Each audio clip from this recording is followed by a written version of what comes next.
श्री गणेशाय नमः। दोस्तों, नवरात्रि के 5वें दिन माँ स्कंद माता की पूजा की जाती है। स्कंद यानी कार्तिकेय की माता होने के कारण देवी को स्कंद माता का नाम मिला है। माता के इस रूप में उनके गोद में कार्तिकेय विराजमान रहते हैं। माना जाता है कि माता के इस ममतामयी रूप की पूजा अर्चना से बुद्धि और विवेक में वृद्धि होती है। तो आइए दोस्तों, इस वीडियो में हम जानते हैं कि नवरात्रि के 5वें देवी माँ के स्कंद माता रूप की पूजा कैसे करनी चाहिए, पूजा की विधि, मंत्र और किस चीज से माता को भोग लगाना चाहिए। साथ ही हम श्रवण करेंगे इस दिन सुने जाने वाली पावन व्रत कथा। तो चलिए दोस्तों, आज का वीडियो शुरू करें। दोस्तों, भगवान स्कंद की माता होने के कारण देवी के इस 5वें स्वरूप को स्कंद माता के नाम से जाना जाता है। भगवान स्कंद कुमार कार्तिक के नाम से भी जाने जाते हैं। ये प्रसिद्ध देवासुर संग्राम में देवताओं के सेनापति बने थे। पुराणों में इन्हें कुमार और शक्तिधर कहकर इनकी महिमा का वर्णन किया गया है। इनका वाहन मयूर है। स्कंद माता के विग्रह में भगवान स्कंद जी बाल रूप में इनके गोद में बैठे हुए हैं। शास्त्रानुसार सिंह पर सवार स्कंद माता स्वरूपिणी देवी की 4 भुजाएं हैं, जिसमें देवी अपने ऊपर वाली दाई भुजा में बाल कार्तिकेय को गोद में उठाए हुए हैं और नीचे वाली दाई भुजा में कमल पुष्प लिए हुए हैं। ऊपर वाली बाई भुजा में इन्होंने जगत तारण वरद मुद्रा बना रखी है और नीचे वाली बाई भुजा में कमल पुष्प है। इनका वर्णन पूर्णतः शुभ है और ये कमल के आसन पर विराजमान रहती है, इसीलिए इन्हें पद्मासन देवी भी कहा जाता है। नवरात्र पूजन के 5वें दिन का शास्त्रों में पुष्कर महत्व बताया गया है। माँ के श्रृंगार के लिए खूबसूरत रंगों का इस्तेमाल किया जाता है। स्कंद माता और भगवान कार्तिकेय की पूजा शक्ति भाव और विनम्रता के साथ करनी चाहिए। पूजा में कुमकुम, अक्षत, पुष्प आदि से पूजा करें। चंदन लगाए, माता के सामने घी का दीपक जलाए। आज के दिन भगवती दुर्गा को केले का भोग लगाना चाहिए और यह प्रसाद ब्राह्मण को दे देना चाहिए। ऐसा करने से मनुष्य की बुद्धि का विकास होता है। स्कंद माता की पूजा में पीले फूल अर्पित करें और पीली चीजों का भोग लगाए। संतान संबंधी कष्टों को दूर करने के लिए इस दिन बच्चों को फल मिठाई बांटना भी बहुत अच्छा माना गया है।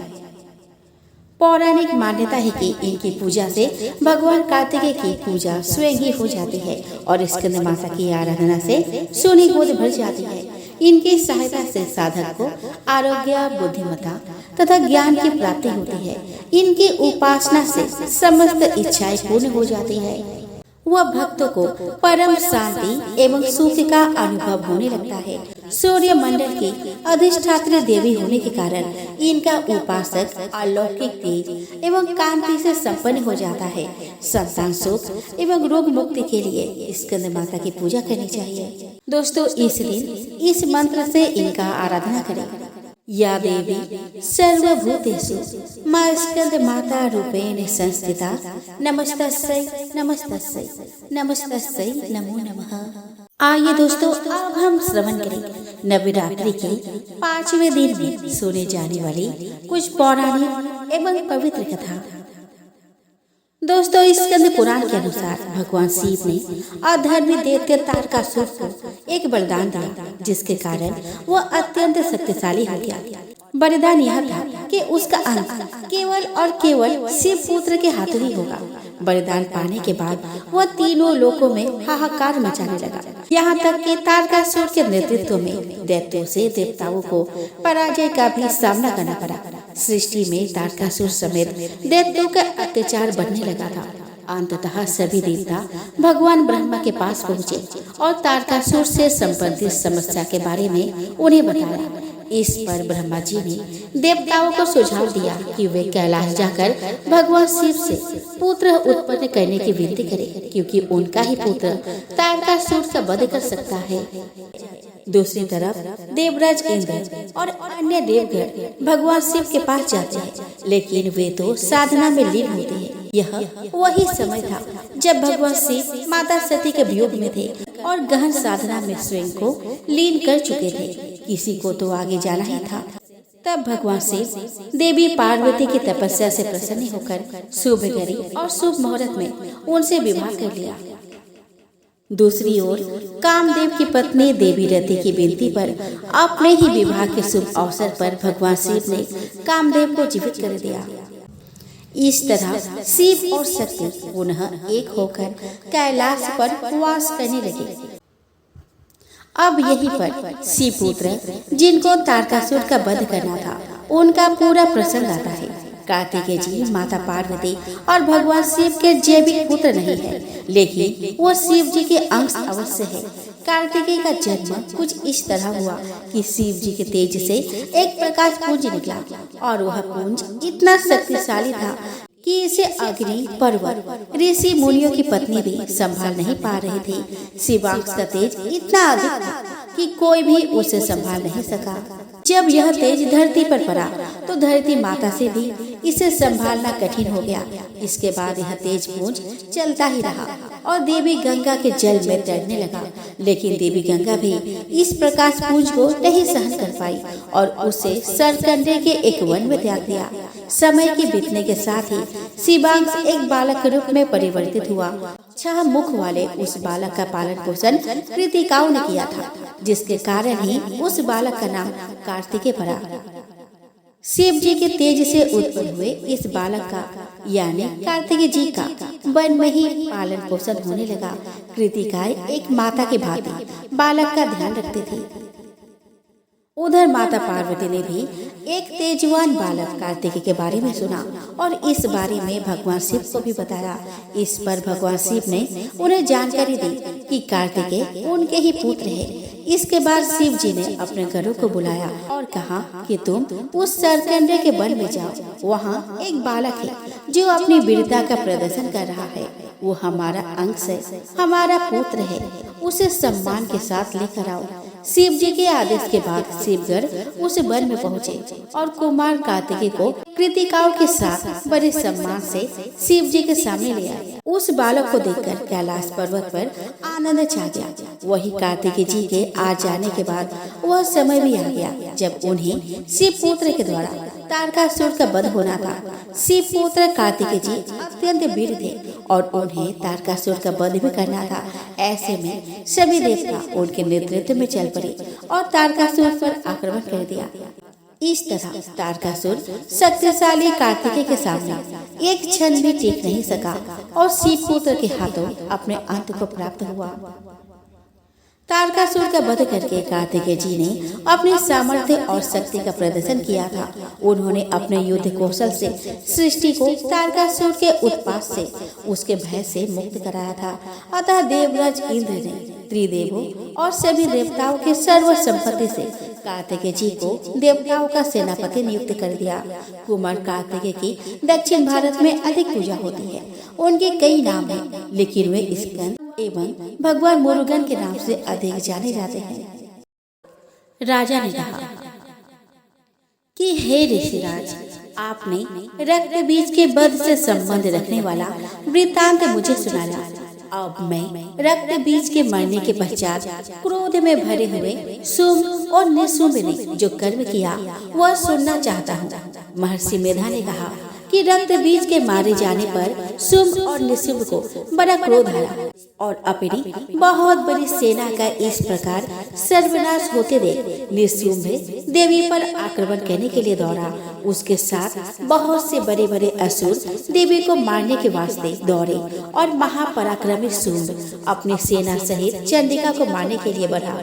फिर शुंभ और निशुंभ का देवी से घोर युद्ध होने लगा और वह दोनों असुर इस प्रकार देवी पर बाण फेंकने लगे जैसे मेघों से वर्षा हो रही हो। उन दोनों के चलाए हुए बाणों को देवी ने अपने बाणों से काट डाला और अपने शस्त्रों की वर्षा से उन दोनों दैत्यों को चोट पहुंचाई। निशुंभ ने तीक्ष्ण तलवार और चमकती हुई ढाल लेकर देवी के सिंह पर आक्रमण किया। अपने वाहन की चोट पहुंची देखकर देवी ने अपने छुरप्र नामक बाण से निशुंभ की तलवार व ढाल दोनों को ही काट डाला। तलवार और ढाल कट जाने पर निशुंभ ने देवी पर शक्ति से प्रहार किया। देवी ने अपने चक्र से उसके 2 टुकड़े कर दिए। फिर क्या था, दैत्य मारे क्रोध से जल भून गया और उसने देवी को मारने के लिए उसकी ओर शूल फेंका, किंतु देवी ने अपने मुक्के से उसको चूर चूर कर डाला। फिर उसने देवी पर गदा से प्रहार किया। देवी ने त्रिशूल से गदा को भस्म कर दिया।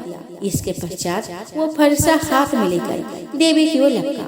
देवी ने अपने तीखे बाणों से उसे धरती पर सुला दिया। अपने पराक्रमी भाई निशुंभ के इस प्रकार से मरने पर शुंभ क्रोध में भरकर देवी को मारने के लिए दौड़ा। वो रथ में बैठा हुआ उत्तम आयुधों से सुशोभित अपने 8 बड़ी बड़ी भुजाओं से सारे आकाश को ढके हुए था। शुंभ को आते देखकर देवी ने अपना शंख बजाया और धनुष की टंकार से अत्यंत दुस्सह शब्द किया। साथ ही अपने घंटे के शब्द से, जो कि संपूर्ण दैत्य सेना के तेज को नष्ट करने वाला था, संपूर्ण दिशाओं में व्याप्त कर दिया। इसके पश्चात देवी के सिंह ने भी अपने दहाड़ से, जिसे सुन बड़े बड़े बलवानों का मद चूर चूर हो जाता था, आकाश, पृथ्वी और 10 दिशाओं को पूरित कर दिया। फिर आकाश में उछलकर काली ने अपने दांतों और हाथों को पृथ्वी पर पटका। उसके ऐसा करने से ऐसा शब्द हुआ जिससे कि उससे पहले के सारे शब्द शांत हो गए। इसके पश्चात शिवदूती ने असुरों के लिए भय उत्पन्न करने वाला अट्टहास किया, जिसे सुनकर दैत्य थर्रा उठे और शुंभ को बड़ा क्रोध हुआ। फिर अंबिका ने उसे, अरे दुष्ट, खड़ा रह कहा तो आकाश से भी देवता जय हो बोल उठे। शुंभ ने वहां आकर ज्वालाओं से युक्त एक अत्यंत भयंकर शक्ति छोड़ी, जिसे आते देखकर देवी ने अपनी मोहल्का नामक शक्ति से काट डाला। हे राजन, फिर शुंभ के सिंहनाद से तीनों लोक व्याप्त हो गए और उसकी प्रतिध्वनि से ऐसा घोर शब्द हुआ जिसने इससे पहले के शब्द को जीत लिया। शुंभ के छोड़े बाणों को देवी ने और देवी के छोड़े बाणों को शुंभ ने अपने बाणों से काट सैकड़ों और हजारों टुकड़े में परिवर्तित कर दिया। इसके पश्चात जब चंडिका ने क्रोध में भर शुंभ को त्रिशूल से मारा तो वह मूर्छित होकर पृथ्वी पर गिर गया। जब उसकी मूर्छा दूर हुई तो वह धनुष लेकर आया और अपने बाणों से उसने देवी काली और सिंह को घायल कर दिया। फिर उस राक्षस ने 10,000 भुजाएं धारण करके चक्र आदि आयुधों से देवी को आच्छादित कर दिया। तब भगवती दुर्गा ने कुपित होकर अपने बाणों से उन चक्रों और बाणों को काट डाला। यह देखकर निशुंभ हाथ में गदा लेकर चंडिका को मारने के लिए दौड़ा। उसके आते ही देवी ने तीक्ष्ण धार वाले खड्ग से उसकी गदा को काट डाला। उसने फिर त्रिशूल हाथ में ले लिया।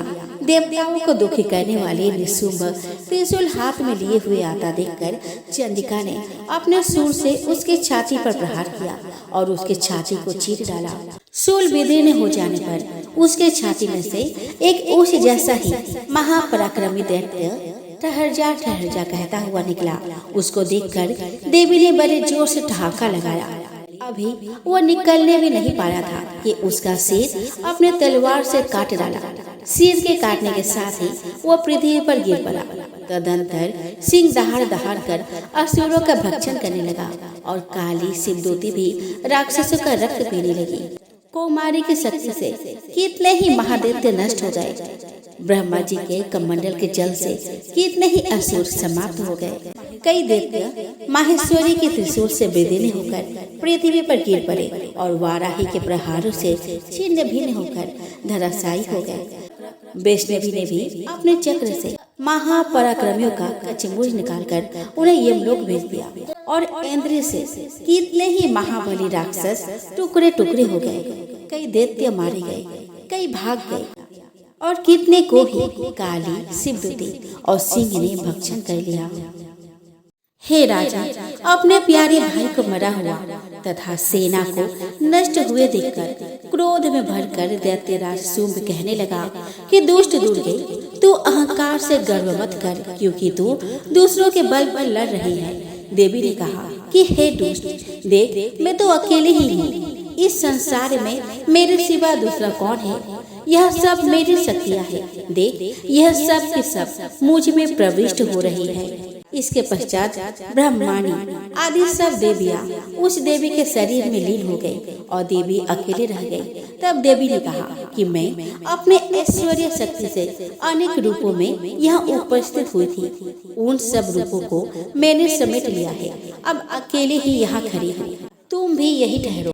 महर्षि मेधा ने कहा। तब देवताओं और राक्षसों को देखते देखते देवी तथा शुंभ में भयंकर युद्ध होने लगा। अंबिका देवी ने सैकड़ों अस्त्र शस्त्र छोड़े। उधर दैत्यराज ने भी भयंकर अस्त्रों का प्रहार आरंभ कर दिया।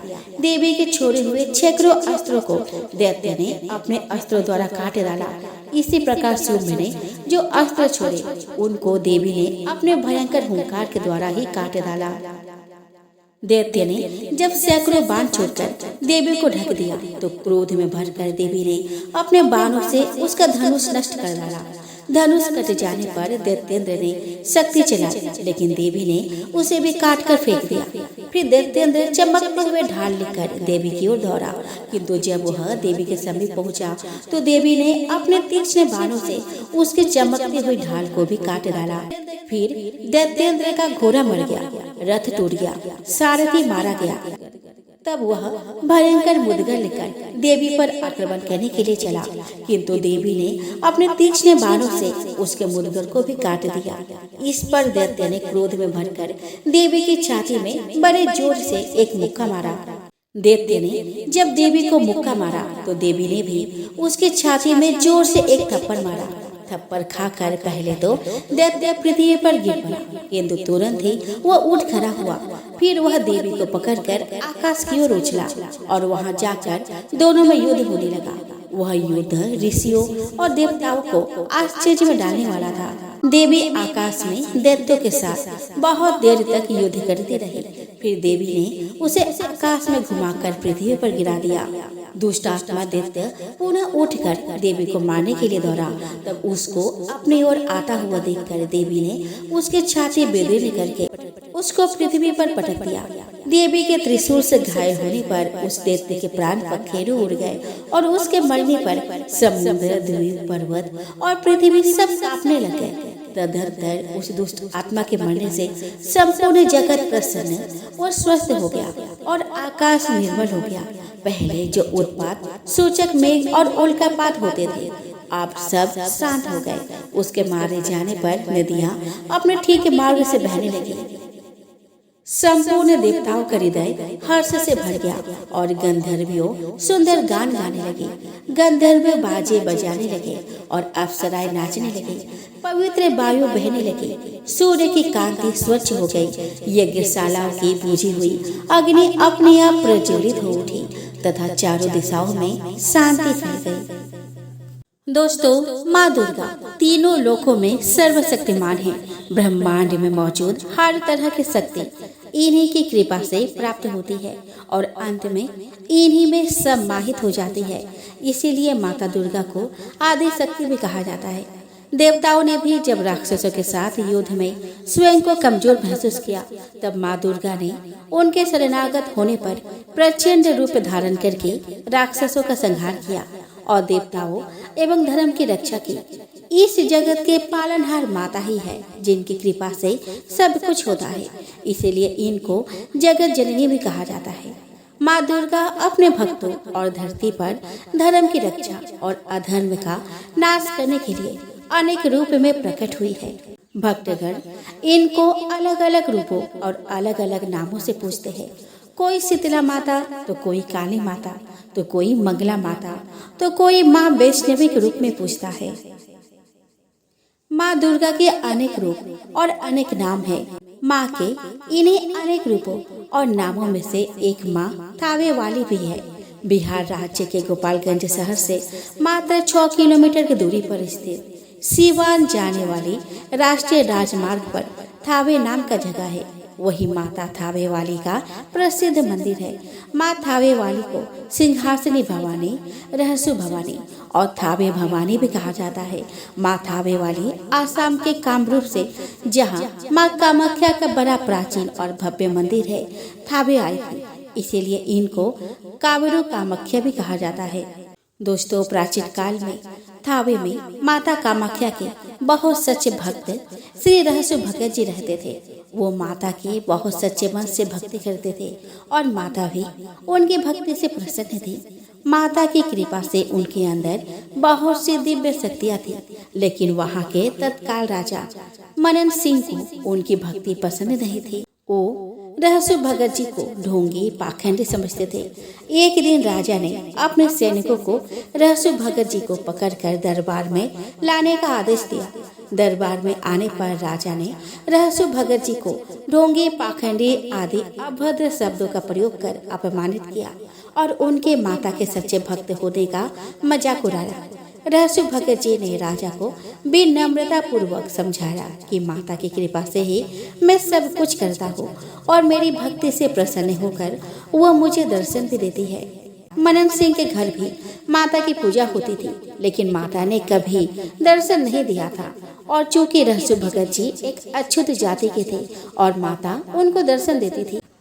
ये बात रहसु भगत जी से सुनते ही राजा अत्यंत क्रोधित हो उठे और भगत जी को चुनौती दिए कि यदि तुम वास्तव में माता के सच्चे भक्त हो तो मेरे सामने माता को बुलाकर दिखाओ, नहीं तो तुम्हें दंड दिया जाएगा।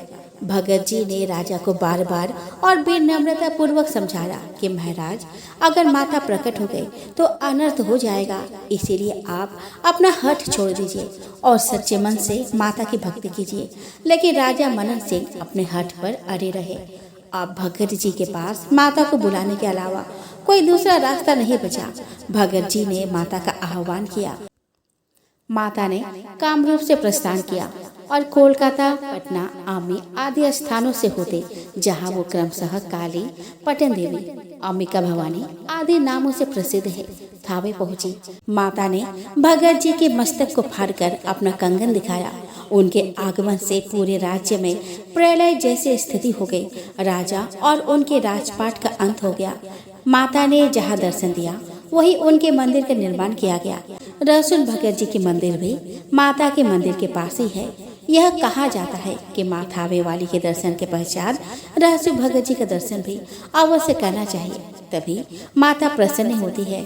माँ थावे वाली बहुत दयालु और कृपालु है। अपने शरण में आए हुए सभी भक्तों का कल्याण करती है। हर सुख दुख में लोग माँ के शरण में जाते हैं और करुणामयी माँ किसी को भी निराश नहीं करती, सबकी मनोकामना पूरी करती है।